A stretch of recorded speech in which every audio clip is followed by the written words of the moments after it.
Hello,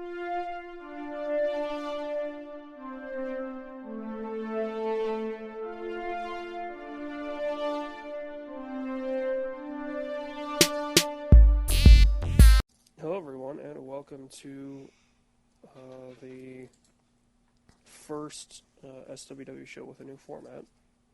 I guess it's Movie Club, isn't it? So It's still Movie Club. First Movie Club with a new format. I'm not at home, so I don't know what episode it is. Mike?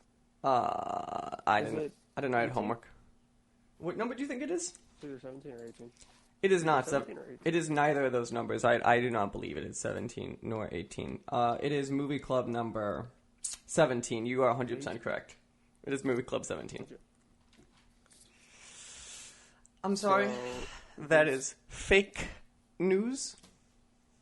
yeah, you got some fake news going on there, but it was an interesting movie club. Oh, we will. Two of the shortest movies we've ever seen. That is true. One takes the cake as the shortest movie, for sure. Well, I don't even consider it a movie because it seems to be like a It was TV called thing, maybe? It was called Sonic the Movie, I believe. So it is legally a movie. Sure. Okay. But Yeah. it feels like it was on TV. It aired on TV or something. I think it did. I think it was a TV special, but so yeah. So everyone knows I'm Mike. Obviously, that's AJ, and this episode is Movie Club. So we're gonna do fun of intro stuff in the beginning, and then eventually we saw two movies this month. Sonic the Hedgehog from, was it 99? I think so. And then 2020's Sonic the Hedgehog. Obviously, watch those movies first. Spoilers when we get there. We are no holds barred. First, housekeeping nonsense. I'm at Pensacon the week this premieres, basically. Still not fully sure. I haven't fully decided what we're doing there, but we're going to wander the show floor, go check it out, maybe get some recordings on the show floor of Pensacon. Over in Pensacola, Florida. It's just you. Well, I'm dragging my roommate. I put his job title, I think, is floor producer when I asked for the press passes. So, Nice. So that I actually have a second person there. And then Memorial Day weekend, me and AJ are at MomoCon in Atlanta, Georgia. AJ, have you been to Atlanta before? Yes. We will get there. I had never had an extended stay in Atlanta until last frickin' weekend, but... Well, okay, so I guess I've never been downtown. I've been in the burbs. Okay, I think we're actually going to be downtown Atlanta, if I remember right. Yeah. MomoCon is downtown. So yeah, we will be wandering the show floor, figuring out all the fun stuff in Atlanta. AJ, I'm scared though. I've heard the traffic is atrocious in Atlanta. It has notoriously horrible driving. It's a good thing I'm not driving. Yeah, this is the opposite. You get to fly and be like, "Come pick me up." We're not where I get to be the one being like, "I have to drive there." Well, but your drive to MomoCon is shorter than my drive. Yeah, because yours to Columbus was 6 hours? Yeah, it's like 6.5. Okay, because mine's like 4, maybe. So it'll be fine. Yeah, so that's all the upcoming stuff we have in the pipeline right now. So now we're going to jump to the fun section called What Have We Played? AJ, I'm going to start with you. I have the first question on the stock. It says here that you played a hockey game. Yeah. What? Yeah. What game? NHL 19. I wasn't going to splurge and get 20. Because 19 and 20 are basically the same game. So you're one of the weird people who bought last year's sports product. I guess. I mean, I think the last NHL game I had was 17. So I didn't have 18. So 19. I got to ask the obvious question, because obviously these games are live games, is why a lot of people play them. Do they still support last year's product, or when the new one comes, does it just die? No, I mean, there's still like roster updates and stuff like that. Interesting. I wonder if it's just a back-end database for like all of them. I imagine. So how is NHL 19? I mean, you can still fire up. I think it's Madden 16, Mm-hmm. which may have been 25. You can still fire that up, and it'll download roster updates. So NHL good? Yeah, it's the reason I actually chose 19 was it was the first year that they changed engines. Mm-hmm. They've got a new Ignite engine. So it's And not Frostbite. No. Interesting.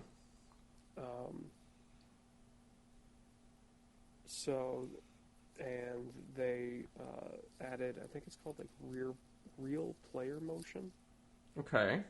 or something like that. It's to make the skating more realistic. And so like if you're going balls to the wall and then all of a sudden just try and cut hard left or hard right, your character won't just like rotate 90 degrees. Mm-hmm.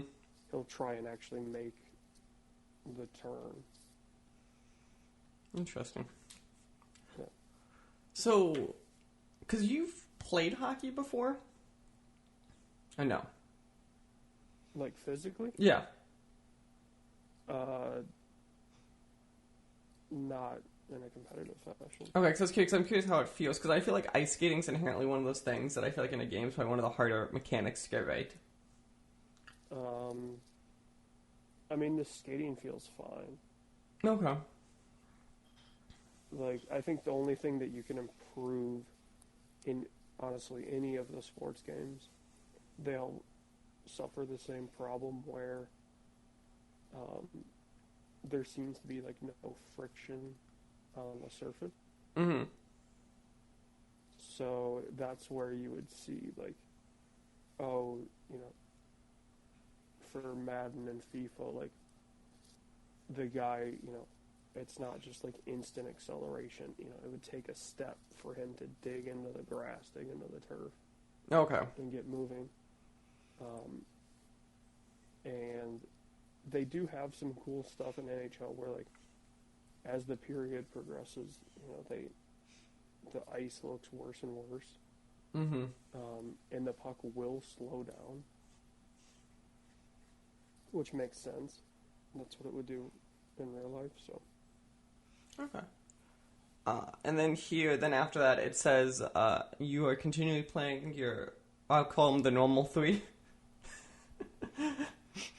Well, two of these are much more frequent than the third. So is Call of Duty your infrequent game on this list?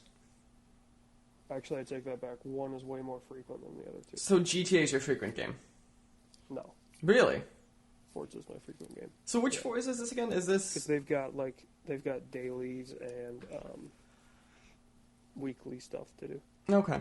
And so this is Forza Horizon 3? 4. 4, okay. I don't remember how many there were. It all blurs to me the same. So is it just you just going through doing your normal races and leveling up in Forza? Well, like they have weekly events, Mm-hmm. and so I'm just doing those now. Okay. Some of them reward cars, some of them reward clothing items, some of them reward wheel spins. Wait, clothing items. You're in a car. Yeah, you can customize your character. Do you see him for anything extended, or just like that one menu section? When Yep. you... Okay. Like at the end of a race, if you're on the podium, your character will be out. Oh, they don't put just the car in the podium? That'd be really funny, so if the car is sitting. I mean, you're standing next to the car. Okay. When you're online, you see everybody's character. Mm-hmm. When you're doing an online race. Like in the lobby, they'll show everybody. Okay. I mean, you'll see, like, there's cars that don't have roofs, so you'll see your character that way. But then, You yeah, see your for character sure. through the windows. So Mm-hmm. yeah, I think 3 had like minimal customization. Hmm. You could do like male or female, and then a couple skin tones Mm-hmm. because they didn't have the like your character was getting out Mm-hmm. stuff. So Okay. And then what is new in the world of GTA Online? next, the 27th is they're releasing first 2 open wheel cars. What does that mean? Like actual like the frames on them, or? They're like formula cars. Hmm. So they're modeled after like late 80s, early 90s F1 cars. Hmm. And in fact, right now, the week before, one of them is the casino car, so you can win that in the wheel spin. Hmm.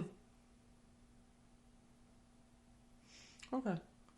And then, so this is the last game then, is something we've both played, and probably the only real game I've played consistently in the last couple weeks. Call of Duty Modern Warfare 2019. Right? Yep. So I hit level 56. Oof. So I guess that's not. They don't have prestige anymore. So So they do not? no. So what do you do when you hit the level You go up cap? to 155. I know that. Oh, interesting. I don't know. Remember when it used to be like That's 1,000? 100 levels away from me. Well, no, it was you got up to 55, you prestiged. But you do it like some games hit it like 15 times. Depending on the game. Most of them only had 10. I think it was Black Ops I 2 or think the most 3. was over 10. Black Ops 2 or 3 had an absurd amount. Because Modern Warfare used to be 70. Modern Warfare only had 10. Yeah, Modern Warfare was 70. And Black Ops was 50. So, that wasn't as big of a jump as it sounds, but it was. Modern Warfare was. It started at 55, then I think it went to 65. Maybe 60. But the point was it was still, like, it was a higher threshold. Yeah, and then Black Ops went from 50 to 70. Mm-hmm. So, have you been playing Rust? Yeah, I hopped into Rust. I hopped in the first weekend I had it. Oof. Yeah, so the thing with Rust, you could totally tell, like, it was made when Call of Duty, I think, was a slower game. Oh, yeah.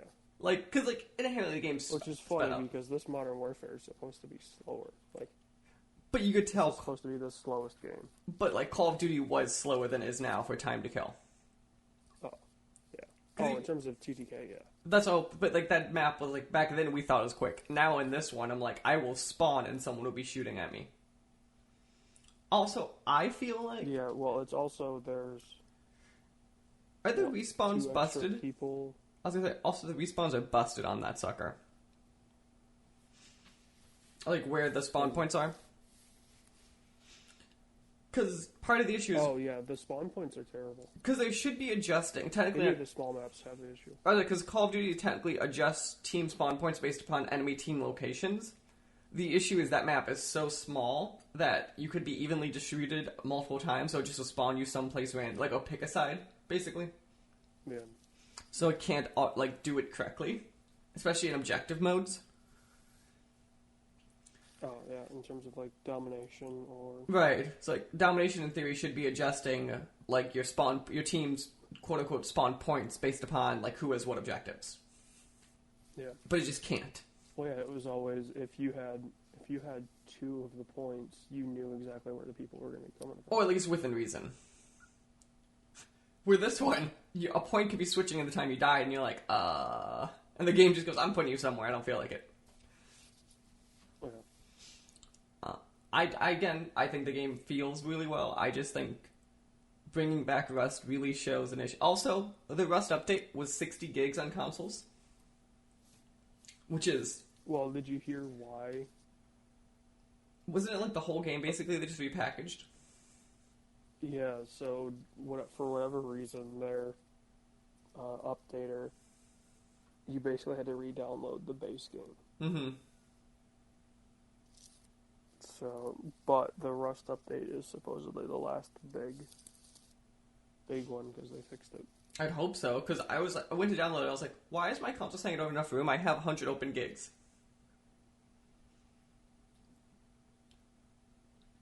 Yeah. Mine was 65 on PC, I believe. Jesus. Well, the base game download was 170 on PC. What was the install then? I think it was right around there, 170. Okay. That is. Because I guess what they wanted to do was they downloaded, like, I guess a bunch of just blank space. Mm-hmm. Because the idea is that the size that you downloaded is the max size the game's going to be. In theory. Which is not always hold true. Right. Okay. Which, with the Rust update, obviously they showcased Ghost. He's the Season 2 Battle Pass character. Right. So this makes me wonder, you're already putting in maps for Modern Warfare 2. Mm-hmm. Hear me out, why don't they just make the Modern Warfare 2 campaign and just attach it to Modern Warfare? Because you can make another game in 3 years instead. Well, but they already perfected the multiplayer. Like, See, have the campaign as like a $30 DLC. And then that way the people that want to play it can play it. but here's what I'm also Don't, questioning. I'm questioning because I didn't put in news, but there's a rumor going on that there's a battle royale going to be added to this game. So what I'm questioning, it's the worst kept secret in the world. Right. It's that, fourth option on the menu. but hear me out though. The middle option. So when you add this battle royale, is there only going to be 6 months of this game left? Well, so that's the weird thing, right? Like this battle royale, like even their season schedule's off. Because the game, like by October, November, a new game's coming out. And you're just done with season 3, starting season 4. Right. Or again, are you gonna be on a game mode for 6 months?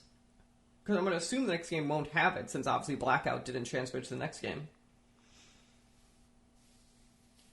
Which is crazy. That's what I mean. Like, what is this? Is nonsense. Also, I'm really curious, like how, like what is a Modern Warfare battle royale? Right? Because Black Ops inherently was more cartoonish, so I think I got away with a lot of stuff. Yeah. So you could, understandably do the wingsuit and parachute. Or even, like, I could hop in a helicopter, and I was like, okay, that thing was always a Cold War thriller, so, like, that doesn't upset me. Yeah. Well, and I guess they've got ground wars, so they have the vehicles and stuff. But still, like, yeah, what is... A lot of the question comes down to, is it that, or... Do you just go full-blown realism so you realize what PUBG was supposed to be? Which could be interesting. Which is probably the correct answer for the theme, but can they pull it off is the question. Yeah. I'm also wondering if the Battle Royale is going to be Modern Warfare 2 themed. Because think about it, the Ghost intro, that's the airport map from Modern Warfare 2. Terminal? Yeah. Which one of the best maps. Yeah. Because where they kill the guy is on the main level, and it's right by that glass facade that, like, looks out onto the runway. And then Ghost comes down from the top. Not the top level, but, like, the top of the building. Which there is a skylight there on Terminal. So, it makes me wonder if... Because then, obviously, the camera pulls out and it shows what is going to be the Battle Royale. Right. It makes me wonder if the Battle Royale is going to have a bunch of Modern Warfare 2 maps on it. That would be interesting. Like you make it to, like, Terminal, and then, like, some reason you drive for a bit, you run into a state and stuff like that. Which I think... Hear me out, though. Shipments on the...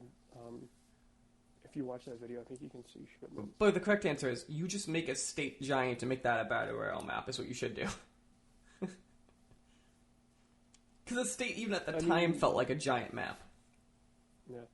You could probably get away with, like, because obviously Blackout had maps from all of the Black Ops games. Right. You could get away with... Like, greatest hits. Yeah, this being like, okay, maybe we're not going to make a Modern Warfare 2, but here's the fan service. Which is you want. That would be the greatest tragedy out of all of this, is that they don't make a Modern Warfare 2. Yeah, that would be. Because, I mean, they set it up perfectly at the end of this new Modern Warfare. That would be the greatest strategy. Okay. So yeah, that is all I have down for the games we've played, AJ. Are there any other games that I've missed that we have played? No. Okay. So, AJ, now it's time for the obnoxious list of movies I've seen in the last couple of weeks. Yeah, you got a list here, bud. We're going to skip over the first one because I feel like you don't want to talk about Betty White. I have seen, though, some episodes. Are you familiar with the Netflix series, The Toys That Made Us and the Films That Made Us? I've heard about it. So, literally, they just go interview the people or, like, talk about the history of these products, right? Best one I've seen. There's a Toys That Made Us on the Teenage Mutant Ninja Turtles. Isn't there one on G.I. Joe? Yeah, I didn't watch that one. I watched Turtles, Power Rangers, Wrestling, Lego. I think I saw another one. Transformers. Oh, is there not a G.I. Joe one? No, there is. There's like only 12 episodes though. Oh, there is. Yeah. And then Films That Made Us, I watched the one on Ghostbusters. I heard the Die Hard one is pretty good. The one on Ghostbusters, by the way, it was not... My favorite part was they didn't have the legal name Ghostbusters until a month before release. Because a different TV show owned that name. It wouldn't give up I was going to say the TV show. Because then the animated show is the real Ghostbusters. Right. But yeah, no, it's literally Ghostbusters was the name of some weird TV show that they had to buy the names to. They couldn't get the rights until like last minute. Also, I forgot how short they made that film. It was like made in like a year and a half or whatever. Which is absurd. Yeah. And the general... Not anymore. It used to be, but not anymore. Okay, but it was also because how CG heavy for the time that film is. Yeah. Without CG, that film doesn't work the same. But yeah, otherwise, back to the Toys That Made Us. The wrestling licenses was really interesting because I didn't realize how much in chaos it all was. Because you had, obviously, WWF toys, you had WCW toys, and you had ECW toys. And the license just kept rotating between, like, multiple companies continually. Oh, the toys. Yeah. I thought they got into, like, the background. Because, like... They kind of did. If you kind of have to. The territory days. Yeah, they kind of talked about the toy, but no one really did licensing until Vince McMahon started taking over territories. Yeah. Well, Vince Sr., I think, was the first one to license the characters up. He was, but at that point, he already started, like, poaching, kind of. He already started breaking some of, like, the unspoken rules of, like, don't poach, don't encroach on territory. And then, obviously, Junior kind of took it over. Like, when Vince McMahon, as we know him, took it over, like, he basically was like, we're burning this sucker down. Yeah. But no, I also forget always that Ted Turner made WCW just to mess with Vince McMahon always. And I always like the idea of, like, Vince McMahon's like, I'm a billionaire, and then Ted Turner appears and goes, now I'm going to show you what real money looks like. Yeah. It's holy. Well, and have you seen the AEW toys that just got released? No. They look amazing. I was going to say, also, I also appreciate watching all these documentaries to realize, like, in the 80s and 90s, what was acceptable as toys. When you look at, like, the quality of them. Yeah. Like, even, like, when we grew up, like, Tory's already hit, like, this like, I think from we grew up to now, it's actually not as big of a jump. Where, like, back to, like, 90s to the mid-2000s, you see a massive jump in technology. Yeah. Injection molding and... Like, to us, like, the way, like, those 4-inch minifigs G.I. Joes would be unacceptable. Yeah. Like, point blank. We'd be like, what? Or, like, when you see wrestlers, you're like, that. How does this look like the person to anyone? Yeah, it looks like generic white guy with muscles. Right, and then you just added to the correct outfit as well as I kind of recognize him. Yeah. But, you know, I think they're really cool documentaries. If there's subjects on there you like, you're interested in, I think they're really fun to watch and just learn the history of it. I also, fun fact, I didn't realize that Lego is the biggest toy company in the world. How did you not realize that? Because Mattel and Hasbro usually you think are the ones that fight for it. Also, Lego didn't become number one until mid-2010s. It used to be Mattel and Hasbro fighting. Yeah. Also, I always love the story of how Lego, like, almost went under multiple times. Like, every time it's, like, to the brink of death they go. Well, because their their original plan was extremely expensive. Oh, yeah. And, so it was expensive to make those sets, and they weren't selling them at a high enough price. So. Because licensing fees. Yeah. Okay. The next thing I saw Jojo Rabbit finally on the airplane. So that's the Taika Waititi, like, satire film in World War II, right? From the Nazi point of view. Yeah. So remember, this film was getting, like, high praise, right? This thing. Mm-hmm. I don't know. Like, I think, like, the first half hour when they're setting up the film is really fun. And then it gets, I hate to say it's too serious for its own good, but it gets too serious for its own good. Because, like, the opening is like, hi, I'm a 10-year-old boy in Nazi Germany, and my goal is to be a Nazi one day. My best friend is imaginary Hitler, right? Great setup immediately. You kind of show them training. You show them how crazy they are. Sam Rockwell is genius in this film. Because we have to continue our trend of every month talking about Sam Rockwell in some capacity. Legally speaking. Yep. Then... It's in the bylaws. Yeah, I think at this point it is. I think if you go back, we talk about Sam Rockwell every time. Okay, then... the twist happens, and the whole point is, like, he learns to be, like, the Nazis are bad, and I'm like, a part of me goes, like, I kind of wanted to go into the satire, like, I almost wish it wasn't him learning a lesson like that. Because, like, or, like, you have, like, Scarlett Johansson's his mother, and, like, she's kind of, like, part of the resistance within Nazi Germany. I don't know, like, to me, I was kind of hoping it was the full-blown throated of, like, let's just go with this to the extreme. Which it still does. But I feel like these serious undertones almost ruins the like, absurd comedy pinnings of the film. Yeah. Which is weird, because Taika's movies have always kind of pushed to the edge. Right, and I feel like he pushes there, but I think it's because it's World War II that, like, naturally he felt like he had to push back at some point. Yeah, there's like a hard... Right. Hard limit of how far you can go. Because obviously, like, he plays Hitler in the film, for the record. Which is funny, because you know he couldn't get any other actor to do it, is why he did it. Yeah. Can you imagine who wants to audition for the role of Adolf Hitler as the good guy? Anyone? Like, open the casting room and there's no one sitting there.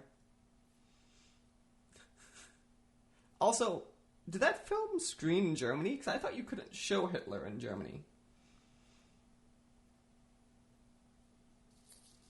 I don't know if it did. Because I thought that was the whole shtick was, like, you can't show Hitler in a non-realistic way in Germany. It was like if you do, it has to be like, here's footage of Hitler. Like, that's what you're allowed to do. Yeah. Excuse me, I forget. Because those laws have changed. they're looser, but I thought film was still pretty restrictive. Maybe. Because I know the latest Wolfenstein. Yeah, they had problems. Well, no. So, Wolfenstein New Order. Mm-hmm. Published in Germany, but they didn't have swastikas. Mm-hmm. Wolfenstein 2, I believe, had them. Mm-hmm. Like, in the time between 1 and 2, that law had changed. Mm-hmm. So, yeah, I think Youngblood just, like, they didn't even have swastikas in the States. They made them the eagle or something like that. Mm. I forget exactly what it was, but Interesting. yeah. Yeah. Otherwise, one more on my list, and then we'll hop to the film you would do because I want to talk about it. Last night we saw the film 2012, which I'd never seen before. Is that the one with what's his name? John Cusack. Is it John Cusack? Yeah. Yeah. It's the John Cusack, like, based on 2012. Oh boy. Yeah. I remember people not liking that film. Oh boy. Yeah, I remember it just wasn't good. Oh. Like, full blown. I'm gonna spoil the ending of this film just for posterity's sake. The apocalypse happens? Not just the apocalypse. The world government created arcs for people to live in. Oh, they're going full No, full blown. full Jesus mode. Full, like they're like city arcs. But yeah, it's kind of like living on cruise ships, right? But the best part was they explained, to underpin the film even better was, they also sold it to anyone who was trusted for $1 billion. Could have also gotten a seat per seat on the arc, so really rich people also wanted to live on top of world leaders. Gotcha. And then it was real weird because basically the president decided to be the president and not go with and kind of like make a speech instead and like stay in the White House till the end. So some weird government guy who was just the head of the program decided he was president now because everyone else was dead. Which is a real weird underplot of the film.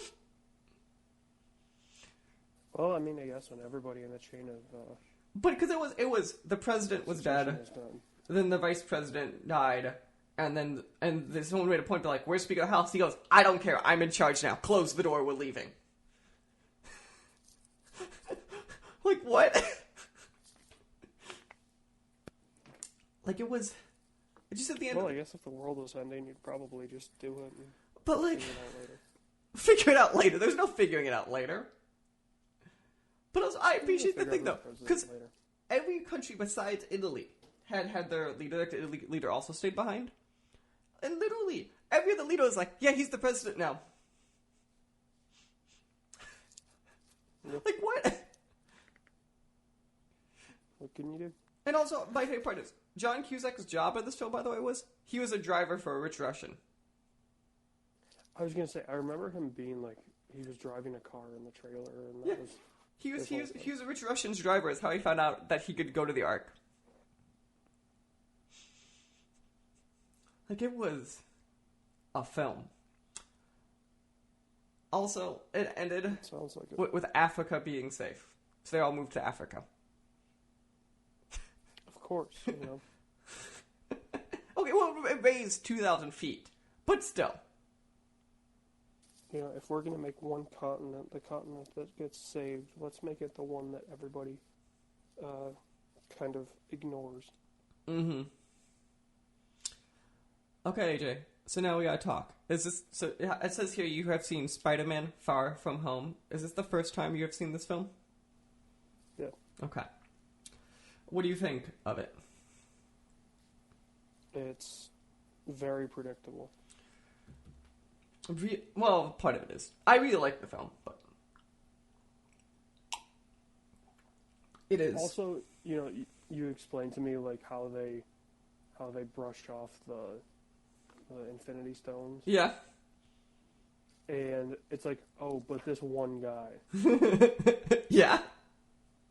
and it's like, okay, that's just like Do you know, I appreciate get it. What do they call it? The blink or the snap or whatever? the blip. The blip. That was the term. The guy. Yeah. I like that a lot. Also, when they're on the plane and Zendaya's like, "Ma'am, he was blipped, so he's only 16 or something." Yeah, that was good. That was real good. So the thing I actually really like about the film is, I think they found a way to make it feel like high school relatable, though. Like, the actual Peter Parker in high school felt relatable.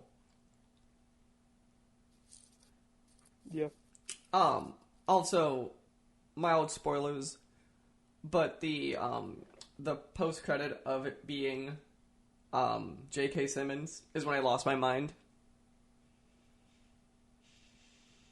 I mean, it was kind of funny. Like, Okay, the reason it mattered was two things. Was we all wanted J.K. Simmons back, and everyone thought it was impossible.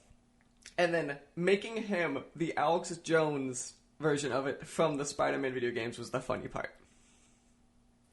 I do like that they recognized, hey, This is best. this media property that has our license blew up in the past year, Let's do it that way. and it's a really funny, like, it's like if you were going to make a 2020 J. Jonah Jameson, This is what you do. it would be Alex Jones. Like, Also, I'm curious about the ramifications of it, too, because obviously he went and his name's Peter Parker. yeah, and then it just stops. And now we're not going to know for a couple years. But I think I wish we didn't have to wait a couple years, because I think that's an interesting thing to force Peter Parker, because that was always Spider-Man's thing was like no one knew who Spider-Man was. Nobody knew. It's not even like, well, some characters people kind of knew. No one knew Spider-Man. Yeah. Well, is Black Widow set before or after? Black Widow is set right after Civil War. Oh. So my assumption is you're going to get like a post-credit that like realigns the universe, because really that's how you do it. But yeah, it's set post-Civil War. So like, do you remember Civil War in the end where she goes in front of like, the UN and whatever? Yeah. That's kind of my understanding is it cuts from that. Also, so what? Marvel's now going the DC route of just saying, "Oh, there's none of these are in chronological order." They've been to, if you look at it, there's always like technically, Iron Man 3, Thor 2, and Cap 2. I think all took place within like a couple months and stuff like that. Like the standalone films have always been weird. I mean, they also had big blockbuster, which is a weird. Or think about it this way: Civil War came out, and then Thor Ragnarok came out after, and Thor Ragnarok technically was taking place like around Civil War. Yeah, but I mean, they also like Ragnarok explains why Thor wasn't in Civil War. Like, so there's always been like, oh, the reason we're doing this is because we all had the big question of where's Hulk and Thor, which would matter. Yeah. Also, it mattered in Civil War because Whereas in the now comics, it's like, Robot Thor was the big deal in the comics. yeah, Robo Thor. It was like Robo or Clone Thor, yeah. Iron Man, Robo like Thor tries to kill real. yeah. Real Thor. Also, that was the infamous Civil War issue of in the comics, Spider-Man's like the middle person who has to just change his mind, where they made him pick a side in the movies, which is always weird. But that's besides the point. Well, but they didn't have him choose a side in the movies. Right, that's the point. In the comics, they did. In the comics, Spider-Man made an active choice and switched sides at one point. Like, in theory, the comics, Spider-Man was the grounded person who was like us watching it and having to make a decision. Where in the movie, it's Tony Stark shows up to, okay. Yeah. Like, that's the opposite from what I'm doing. Okay. Now, AJ, I've been traveling a lot. Mike. Doing lots of traveling. Yeah. So, first off, I went to New Orleans a couple weeks ago. I had never been to the Big Easy, we're going to call it. I think that's the term used there. Yeah. So, first off, Bourbon Street, craziest shit you've seen in your life. That's like the street you're thinking of, like in New Orleans. It smells like beer and piss and vomit. So. Yeah. But here is the moment when I lost it, right? So I went with one of my friends. So she was getting ready, so I went downstairs to, like, put stuff in our car because we were going to leave that day. Walk to the garage. Go to my car. Do you know what was on my fucking car? Beads. No. A voodoo doll. A boot. A boot. My car got booted. Like the thing in the back wheel so you can't move. Oh, okay. Like a boot. I had paid for parking. Well, you said a boot, and I'm like, okay, does he mean like a shoe? No. Or... I mean, they put a boot on my car even though I paid for parking. So obviously, I got a little angry, right? And I might have made a few calls. Because they put a thing on your window that says call this number and all that. So I screamed at them for a bit. So this is the devilish part, right? If you want to move the boot on the car, you just text a number, go on the web via what it responds you with, enter your credit card information, and a guy just appears 20 minutes later to deboot you.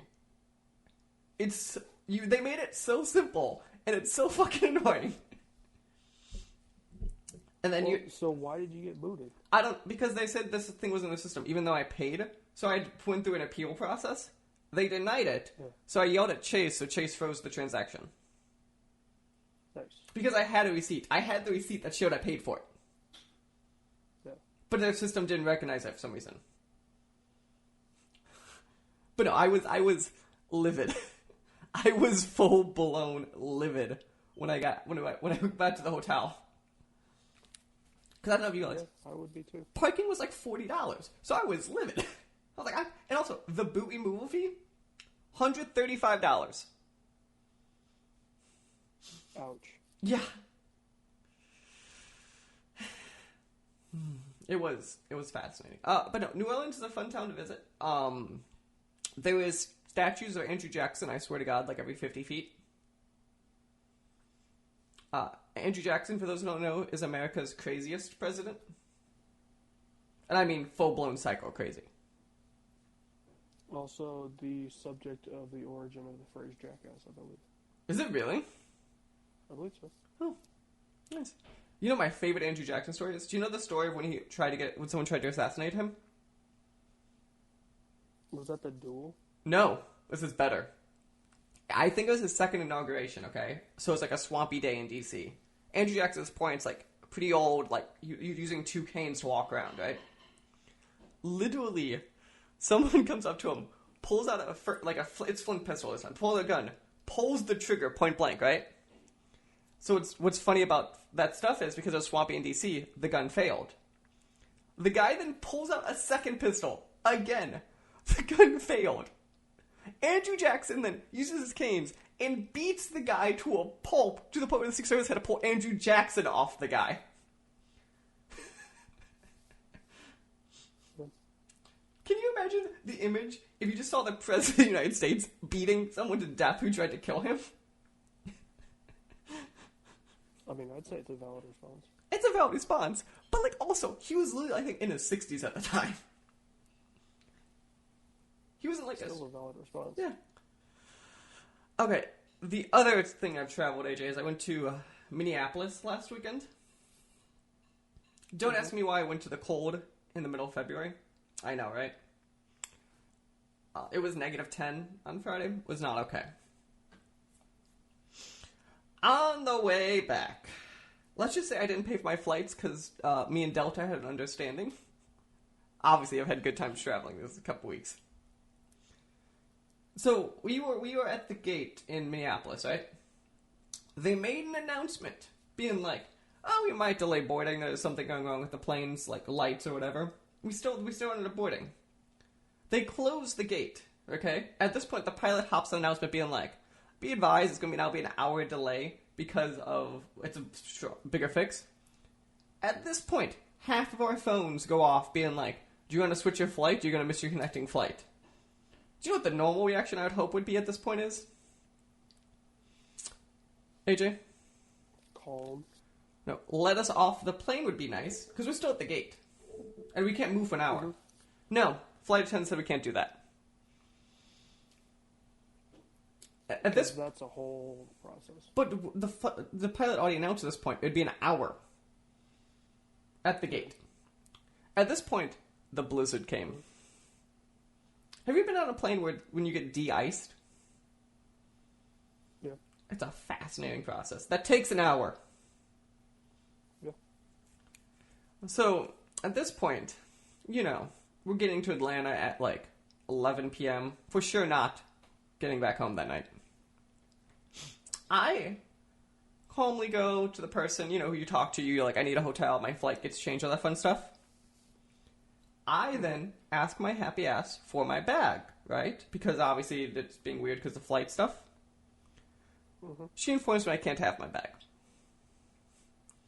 What do you think my reaction is at this point?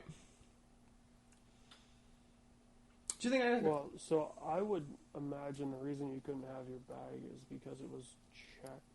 So what it was is... It was checked, but... So like it's not like it was staying on the plane. It was offloaded in the plane into Delta's system at this point because my next flight was going to be 14 hours the next day. Right? Yeah. So they had it in the airport. So naturally, Yeah. I was very calm, collected. No screaming at all at the person, right?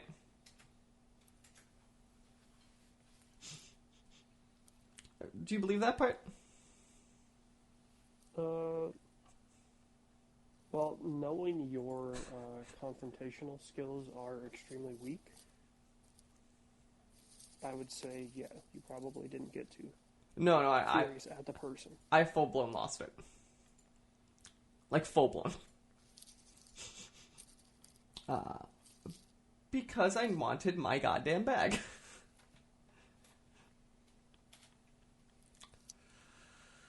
Moral of the story is, AJ, they paid for my hotel, paid for my flight, gave me they're sending a check in the mail to me, and I have enough miles on my Delta card to really fly anywhere I want in this country. Mm-hmm. So that's been my travel. So AJ, where are you right now? You said you're skiing? Yeah, well, yeah, I was skiing Friday and Saturday. Where are you skiing? So we're Boyne, Harbor Springs. Is that in Michigan? Yeah. Okay. The Oop? Yep. Is it the Oop? Nope. Mm-hmm. Pretty close, though. Pretty close. Did you ever go to the Oop Yeah, or no? so you know how Michigan has that, like, kind of weird bay up towards the top Mm-hmm, mm-hmm. of the mitten? The Mitten? It's called the mitten. Jesus. The lower peninsula is the mitten, and the upper peninsula is the hot dog.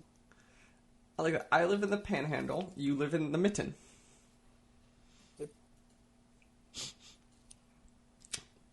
Well, the problem there is the Panhandle of Florida is much smaller than the mitten.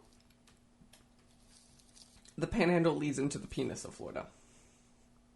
Well, Florida is just a giant penis anyway, so... Have you seen the memes floating around of how you find Kentucky on the map? No. It just shows a picture of the maps, and it explains, it's like, here's the chef, and then here's the pan, which is Tennessee, and then it's chicken on top. Because it's Kentucky Fried Chicken. That's pretty good. I was like, that's the funniest thing, 'cause it does look like it when you outline it. Yeah, I guess, yeah, if you take the outline of Kentucky, it does kind of look like a piece of fried chicken. And then obviously Tennessee could look like a pan real easily. Yeah. Yeah. Okay. So skiing, have you fallen on your face yet? No, haven't done that in a while. Oh. Last time I did that, I broke my hand. Though. Oof. Okay. So, AJ, I have here in the show notes you want to talk about Formula One racing. The Formula U, Ooh! Formula Ooh! as they say in Talladega Nights. Okay. So, take it away, AJ. Tell us about this thing. So it was testing. I guess testing's still going on as this episode airs. And so because of testing, all the cars are there. So all the cars have been revealed. So Mike, if you want to click on that link that is in the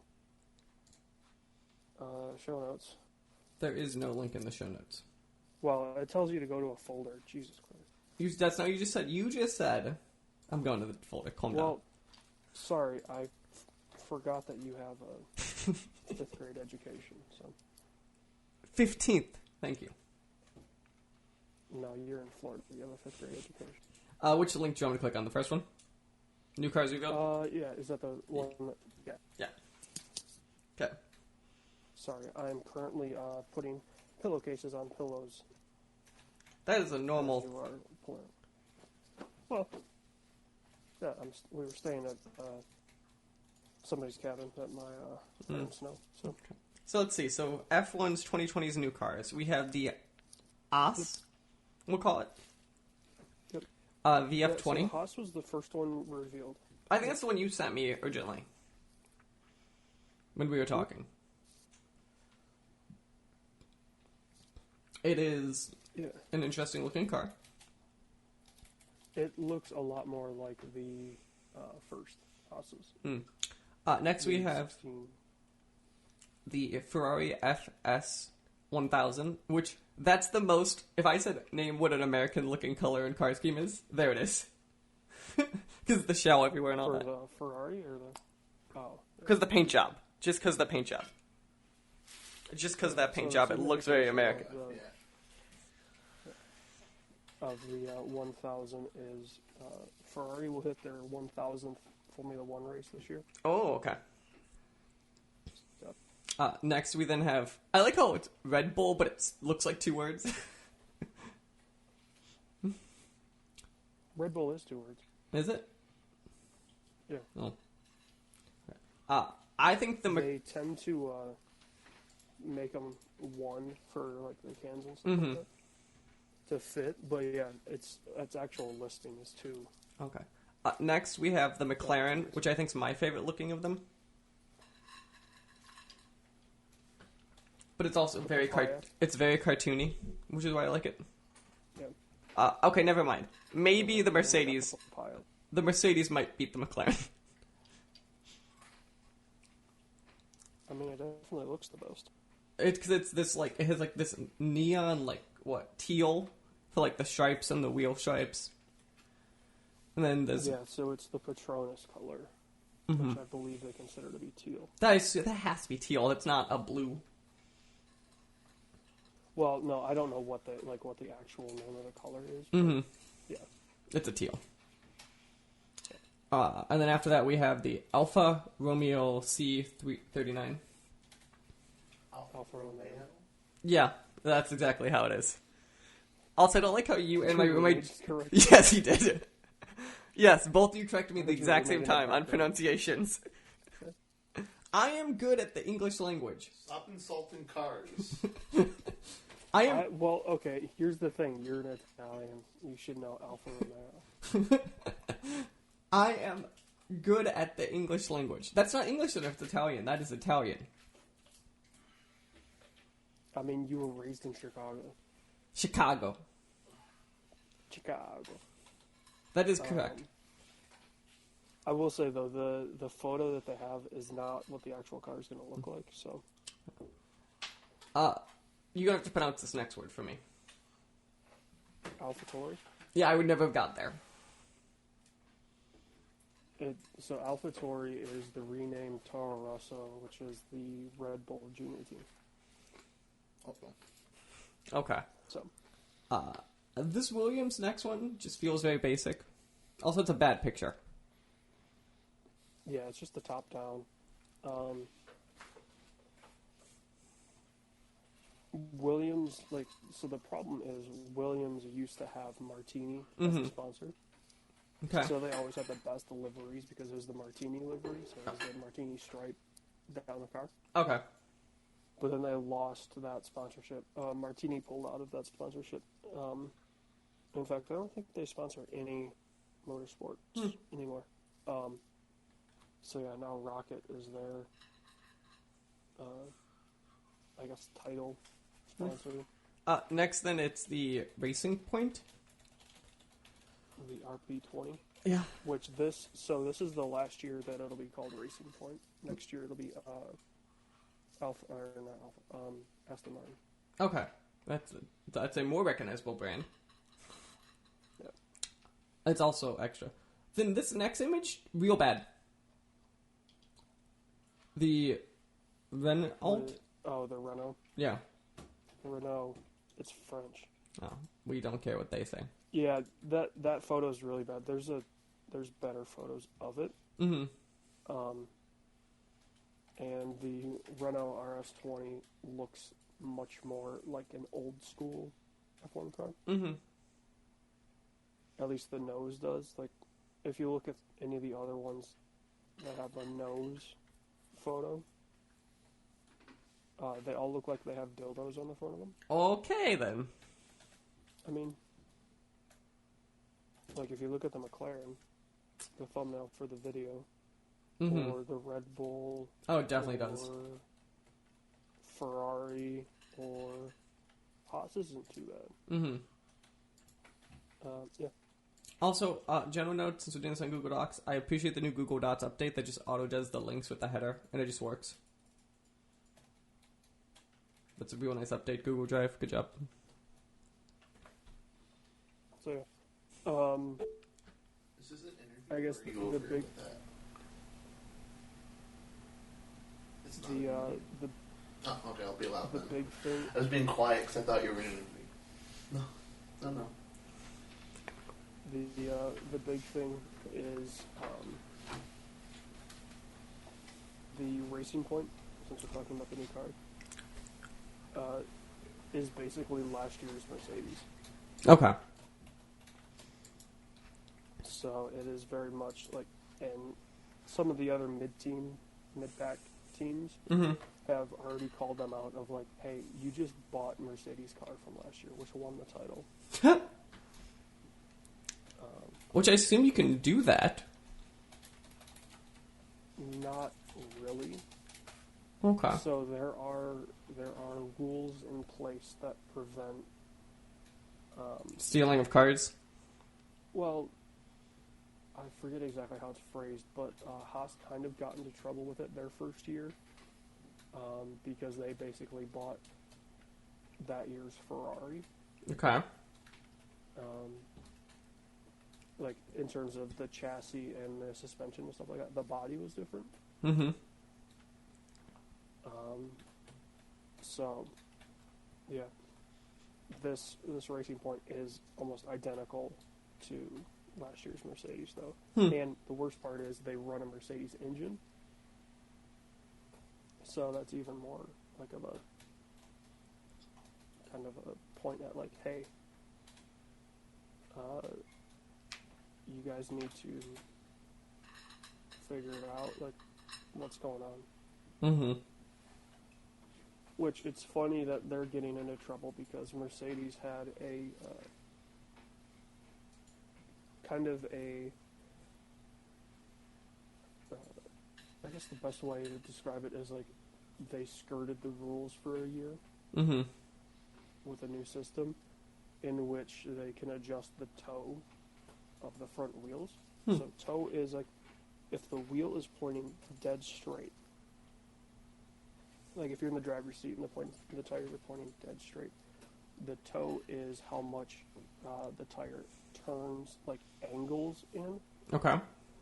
So like the left side angles in and the right side angles in. It's not like turning the car where the left side would turn in and the right side would turn out. It's like more of making a wedge. And that will help tire temperatures and potentially top speed. Okay. So, and that's activated by pushing and pulling the steering wheel. So it's legal for this year. It's illegal for next year. So that's interesting when you have that kind of massive change. Then, because obviously money to refactor the cars and stuff. You have to scrap your designs. Well, next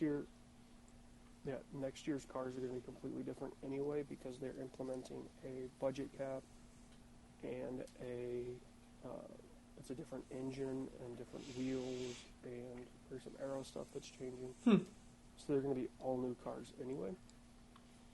So at that point, it's already a sunken cost. Yeah, and it's Mercedes. They really don't care. Okay. The last story kind of ties into a story about games and stuff. Oh yeah, we're gonna talk about the apocalypse in a minute. And yeah, so the China race, which was scheduled to take place in April, got canceled due to coronavirus. And Imola, which is a track in San Marino, which is a city-state in Italy, was looking to take the slot of China. Mm-hmm. That still hasn't been ironed out. It's looking like it probably won't happen though. So we're gonna just feed this directly into the games talk for a second because I think it's a bigger topic here. Well, I was gonna say the whole reason that Imola is kind of interesting is that's the track that Ayrton Senna and Roland Ratzenberger died at in '94. Oh, okay. So it is very much it's a very historical track, and not only obviously the death of, I think 3 people died that weekend. Oof. But it had been around for a while, up until 2006. It was still on the calendar, and so obviously this is a track that a lot of people want to see the cars back at. Mm-hmm. And the track has changed since '94. Mm-hmm. So it's slower, but yeah. Okay. So we can funnel this right into the other coronavirus stuff. So the apocalypse is obviously upon us, right? As we're gonna call it from now on out. Sure. Yeah. Okay. So what's interesting is, so in China or parts of Europe or Asia where this is spread massively, canceling stuff, I at least understand the logic. The interesting point now is, now we have it where, for both PAX East and GDC, massive companies have now pulled out of both of their show floors. Like, Oculus is out, Sony's out. GDC makes sense. What'd you say?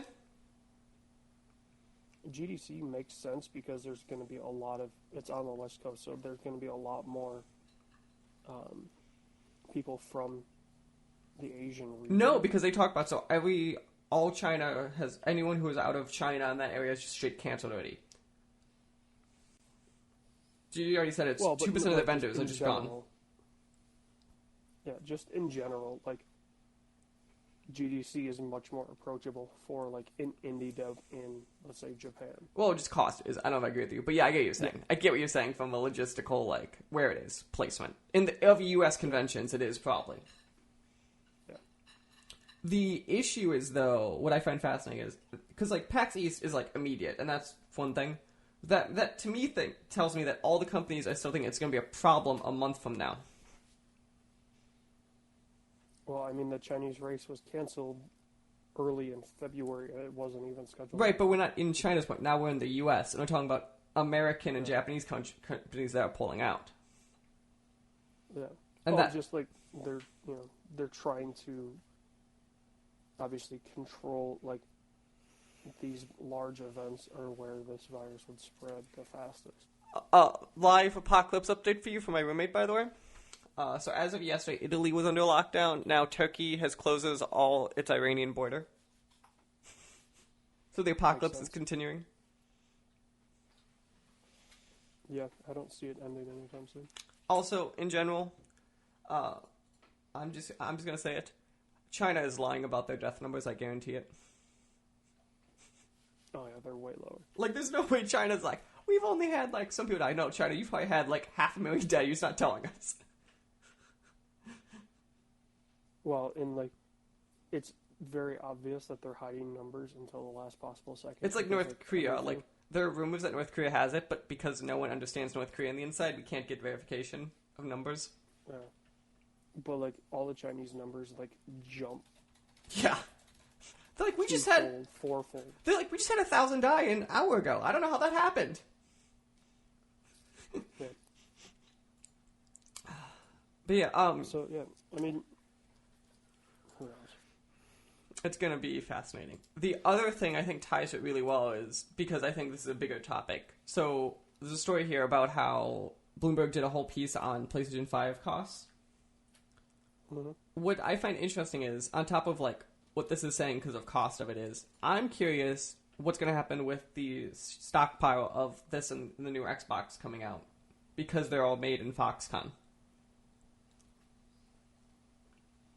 Yeah, Like, will this I mean, delay them? I think Microsoft had started to move some of that. Okay, but starting's not enough. That's like, we're talking about, you probably want 5 million units by the end of the year. Yeah. Well, because like obviously a lot of the movement happened when China was under intense tariffs. Right. But it still wasn't, I don't think they moved everything. I think it's still parts that are necessities that have not been moved. Yeah, no, there's still stuff that is in China. Also, it's really upsetting. We finally had graphic card costs go down because of the crash of cryptocurrency. And now, goddamn coronavirus hits.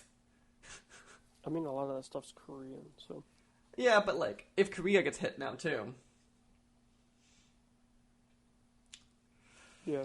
Well, I guess there's a stockpile of GDDR5 Mm-hmm. VRAM right now, because obviously graphics cards are selling at a much slower rate. Mm-hmm. So, But still, it was just annoying.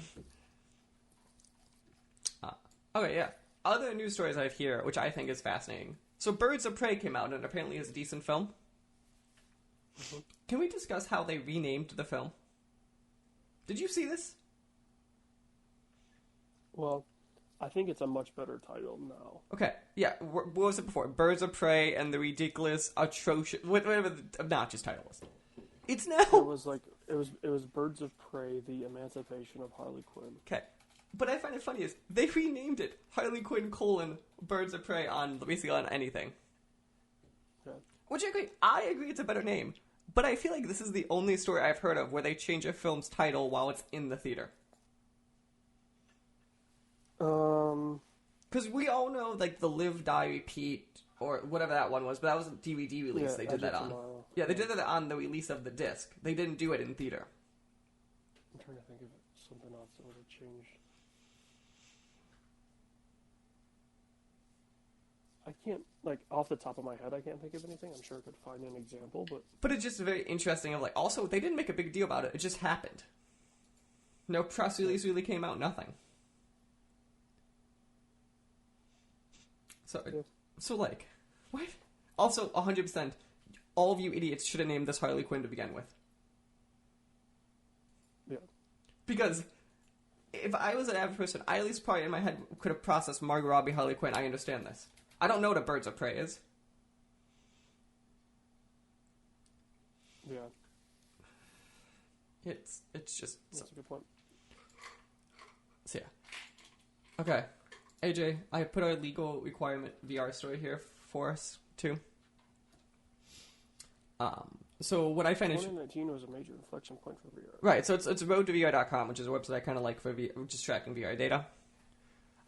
What I find interesting is they're overlaying data like over past trend stuff too. Is basically I didn't realize how much VR grew in 2019 until I read this. Like even stuff like it's showing that like software sales basically doubled, and if it keeps up, if it doubles again, it'll actually hit like 300 million. Oculus, like also I appreciate how much Oculus controls the market.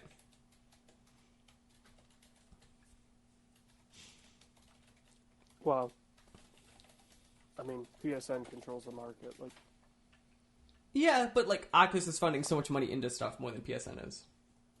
oh yeah, in terms of that, like in terms of production. Mm-hmm. Definitely.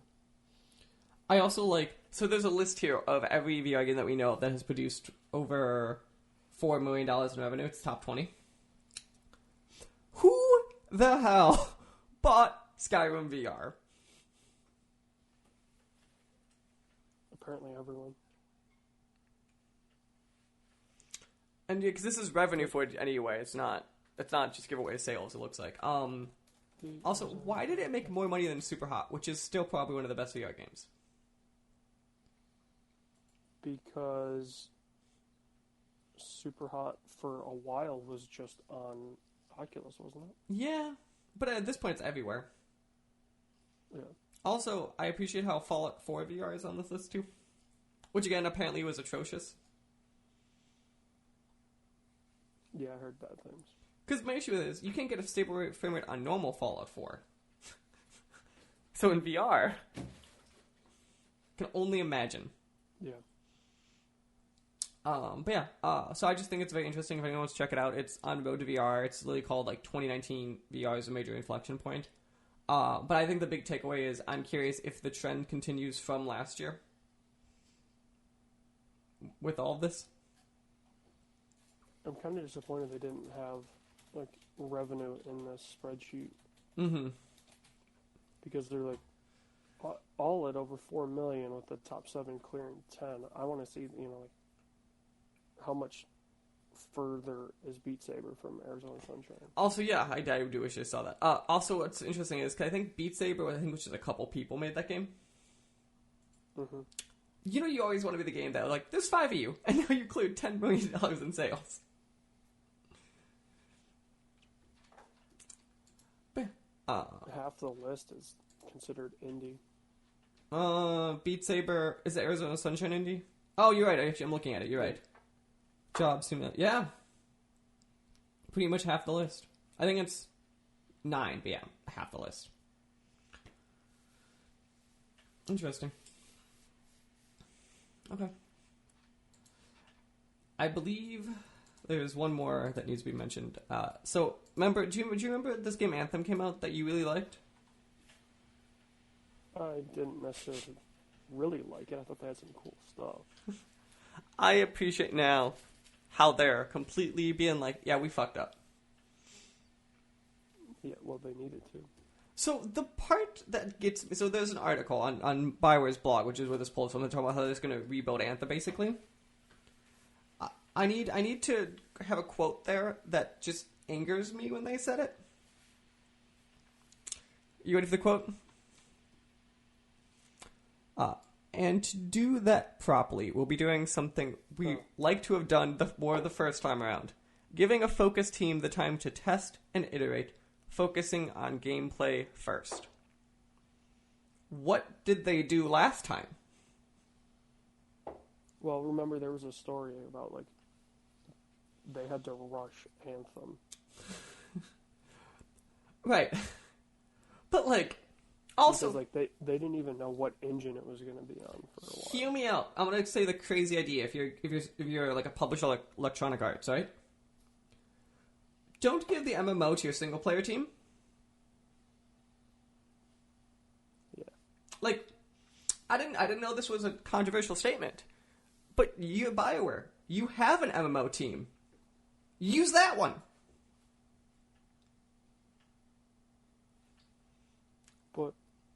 But what is it?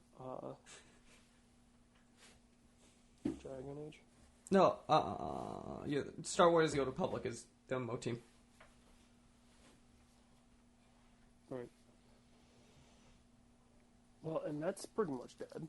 They're still updating. I think it still makes money, but like you could be pulling people off of that team, or at least adjusting resources. Well, yeah, in terms of like the team, that's pretty much dead. Like, or hear me out. Actually, what I would do is use one of your B Bioware teams, train them up on Star Wars, hand them off the live continuation of that product, and use your MMO team to then build this.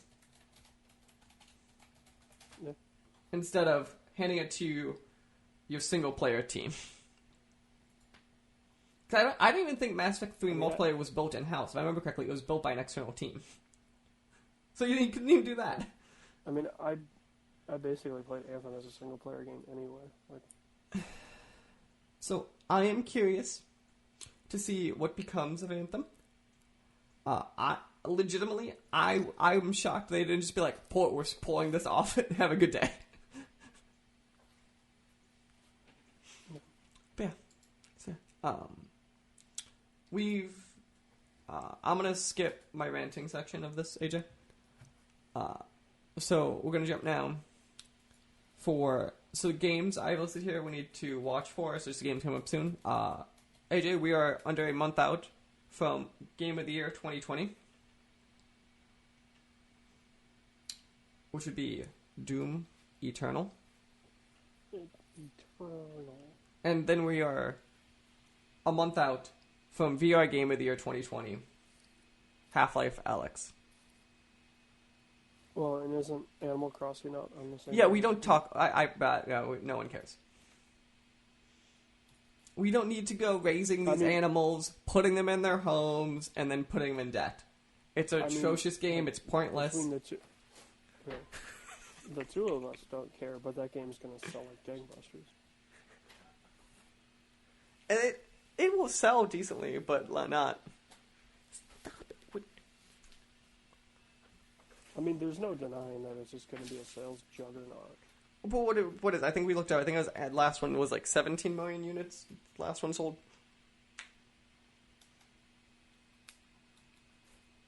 Well, was the last one? Last one was a new Leaf. Was the last one on 3DS? 3DS. Mm-hmm. I was gonna say if it was on Wii U, 6 doesn't sound too bad, but no, it was not. It was. There was none for the Wii U. The last console one was the Wii one. Which I don't know if anyone played, really. Okay. AJ, it's time now for us to talk about the two most interesting movies we've seen. Definitely. Let's start with our old friend, the 1999 animated I think we'd call it a classic. This was not a classic. We watched Sonic 1999. AJ, what was the plot of Sonic 1999? Sonic defeats Metal Sonic? Also, I think if I remember correctly of this anime version, that was Amy, who was the human, which was Sonic's girlfriend. No, it was, her name started with an S. Okay, because there was a version where Amy was a human. I don't remember which anime version that was, though. Yeah. Sarah was her name. Yeah, because it was the president's daughter. No, yeah? It was a lot. So. For the record, it was only like 55 minutes. Yeah, it was weird. It just felt like it was hours long. Like hours. Yes, definitely. So, the one thing I gotta see is voice acting wasn't as atrocious as I thought it'd be. No. Animation was decent for the time. Yeah, it was typical 90s Japanese. But it wasn't actually atrocious by any chance. I like the look of stuff like Metal Sonic. Personally. Didn't quite understand how it was copying, how they were brainwashing it. That was a little weird. And yeah, I appreciate how Knuckles just had to appear 2/3 through the film. Didn't make sense when he I did. also feel like this. I feel like this is a follow-up to, like, there's other material that you were supposed to watch before you watched the movie. I think it was a follow-up to the TV show. Or, like, in the middle of it. Because there was a lot of stuff I'm like, oh, now once I get Sonic. Like, wait, what? Yeah. It was. I'm just Probably as a standalone without watching the TV show makes even less sense. Which is funny, you think it made more sense to watch the TV show. No, like, if you had watched the TV show, this would make more sense. So, I'm gonna say, you know what's terrifying to me? I don't think it's the weakest old movie we've seen.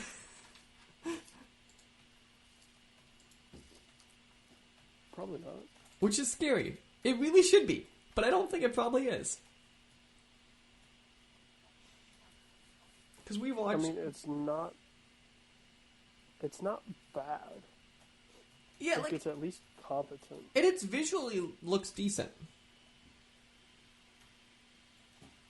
I think there's some issues with kind of the pacing of everything and motivations and stuff like that. But other than that, I mean, Okay. it's a. Would you recommend It's not 1999 Sonic? Only if you've watched the TV show. If I told you going into this that you would hate the movie,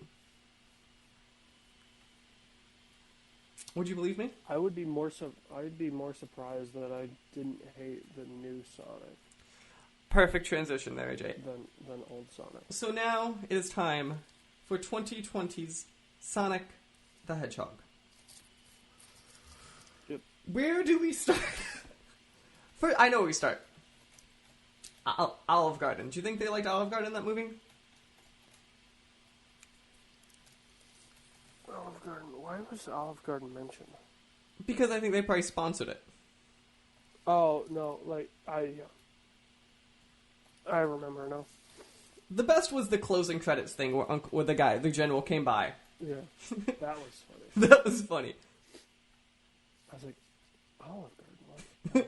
They mentioned it a couple times throughout the film, but the true funny moment was the ending. Yeah. Where like full blown just did a commercial for Olive Garden.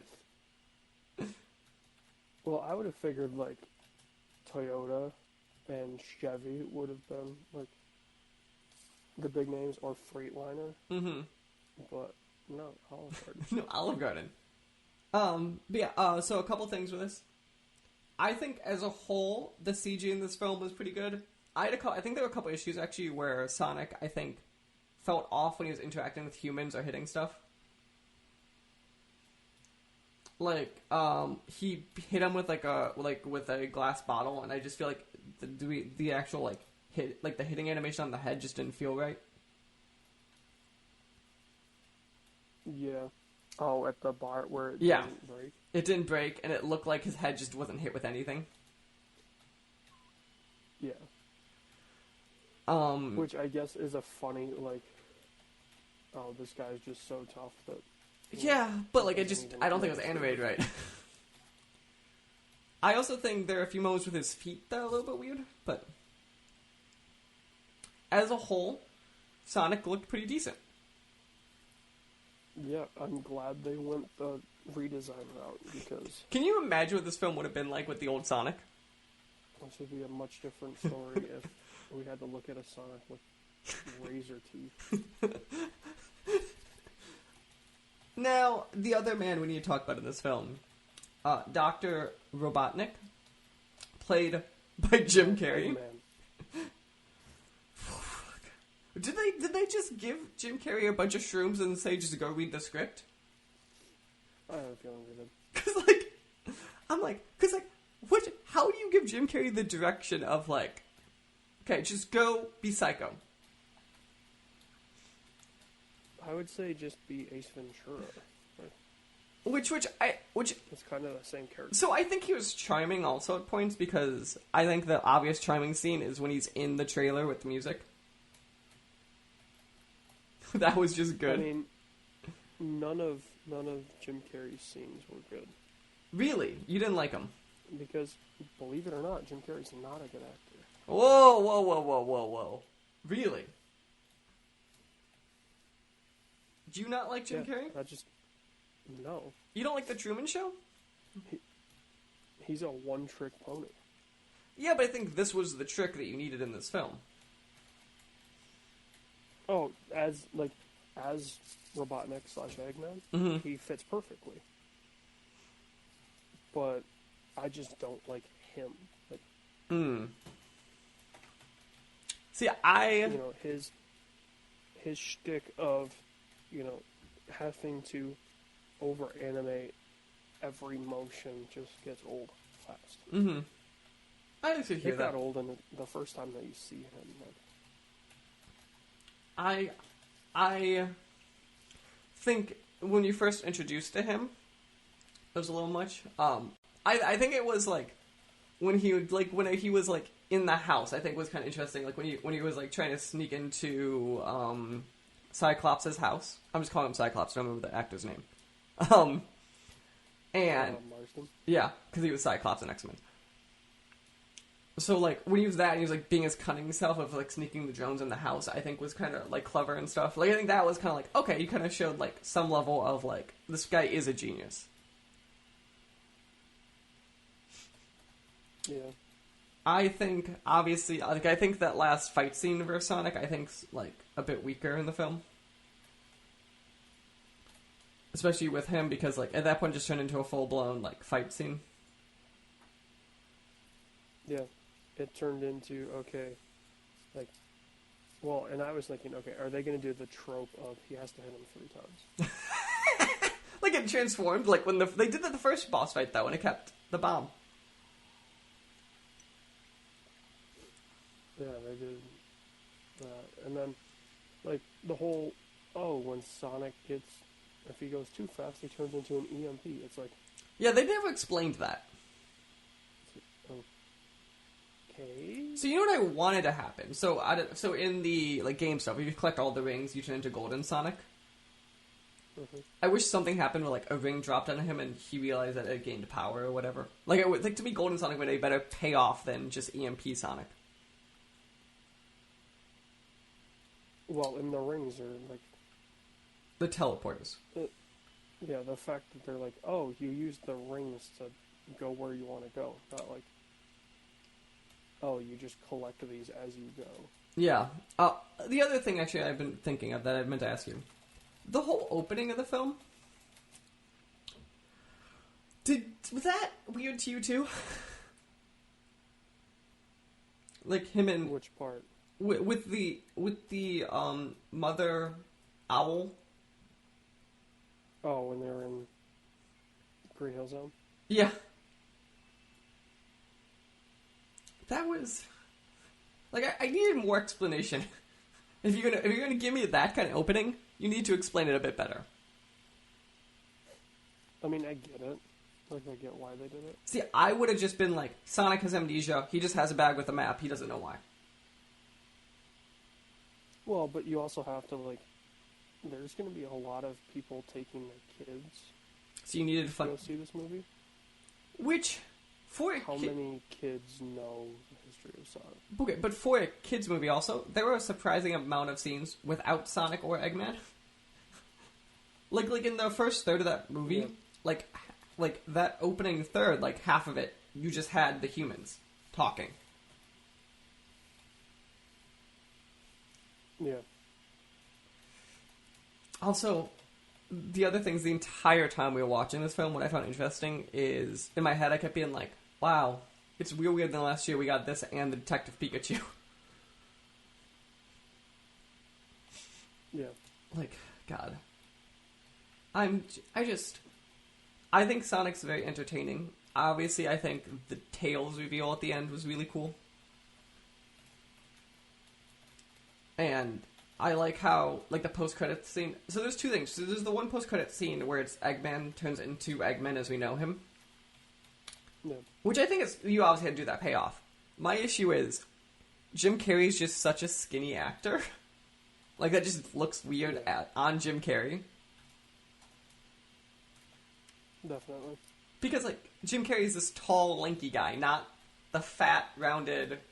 They didn't explain, why did he gain 50 pounds in the middle of the Mushroom Land? That's the part I'm questioning. You're probably starving to death. You somehow gained Yeah, who knows? 50 pounds. Those mushrooms must be chopped full of calories. Yeah. So, end of the day, any other thoughts you have on Sonic the Hedgehog? It's enjoyable, at least. It is. I think it falls apart quickly. But I think as a whole, it's not a bad movie. I think they've at least set up I would threads. say I'm glad it was an hour 40. Like, if it was any longer than it was. God. Can you imagine if it was flat on its face, but... If it was a 2-hour movie, though, they probably just would have done more bar scenes. Which, that bar scene was really fun, at least. Yeah. When they did literally the X-Men Quicksilver thing. Yeah, I thought that was a pretty funny nod. It's like, I know it's on the nose, but at least I always give it props for being very funny and entertaining. Like, I'll give him that. Okay. So yeah, Also, his introduction to chili dogs was, of course. like, it was a fun payoff to, like, Because you had to give him. fans of Sonic. Yeah. But Yep. When him and Donut Lord had chili dog. Donut Lord and Pretzel Lady. No, Crazy Carl. We can't forget about Crazy Carl. I was right. The Blue Devil. All this takes place in the nice Green Hills, Montana. Yeah. Jesus. Okay. So yeah, Sonic the Hedgehog. I will calmly recommend it. I'll recommend it if you have kids. Yeah, I think Like, actually it's a good kids movie. it's a good kids movie that I think adults would at least somewhat enjoy. Yeah.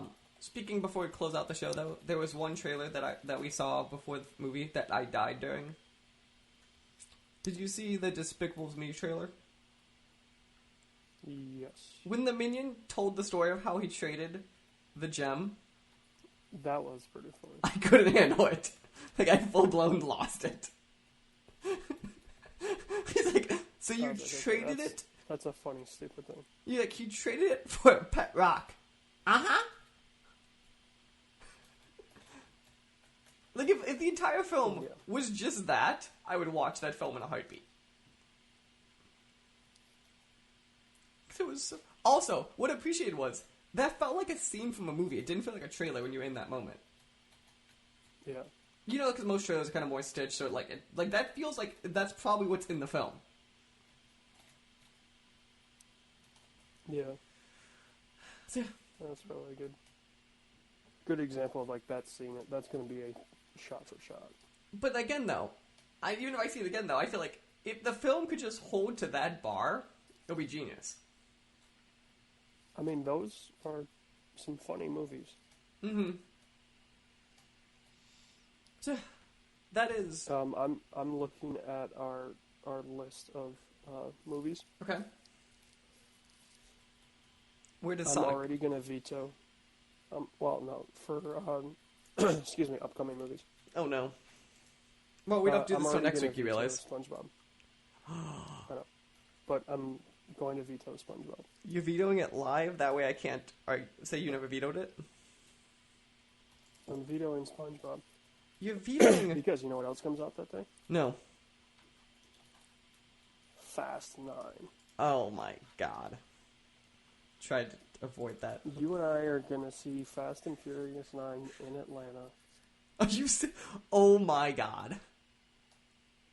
Jesus. Yep. In Atlanta. For the record, we will discuss this next week. March, I just had to pick a movie, so if you find better, I'm not complaining. You had a couple, and I just chose that one because that one looked interesting. Mm-hmm. And then obviously April, legally, is James Bond month. Mm-hmm. I'm just putting this in there. We will have to discuss which old James Bond at some point, but it is James Bond month. Yeah. I think the only right option is to go watch Casino Royale. That is the correct answer. Because Casino Royale is the best Bond.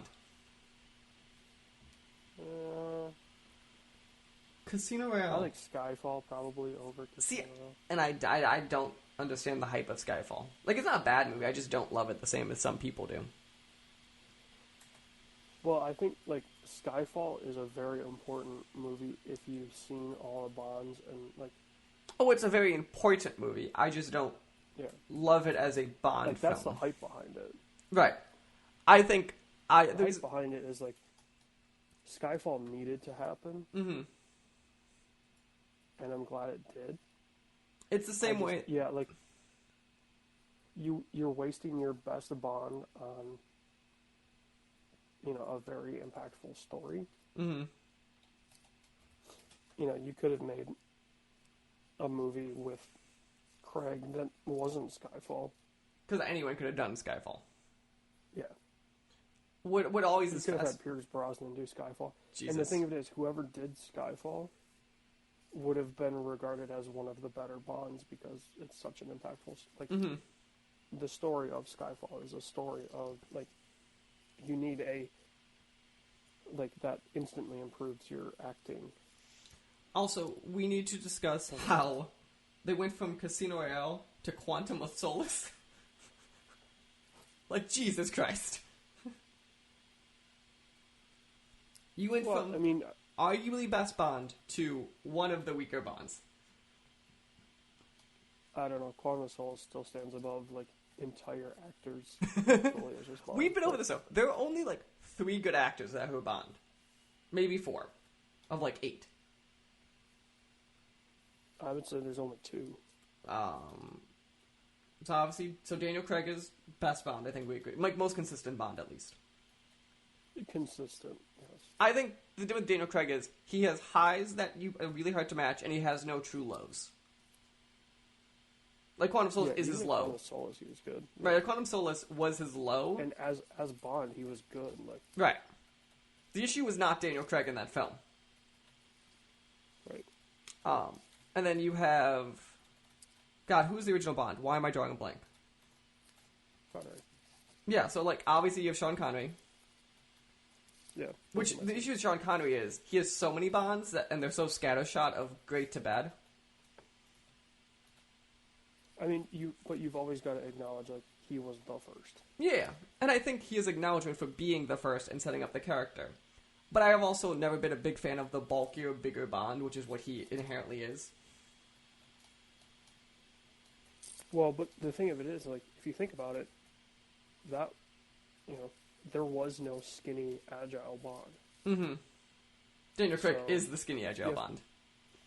Yeah, you have to take, like, Connery's Bond was the image of Bond for a while. Like, kind Right. of the bigger, like, not necessarily, like, muscular.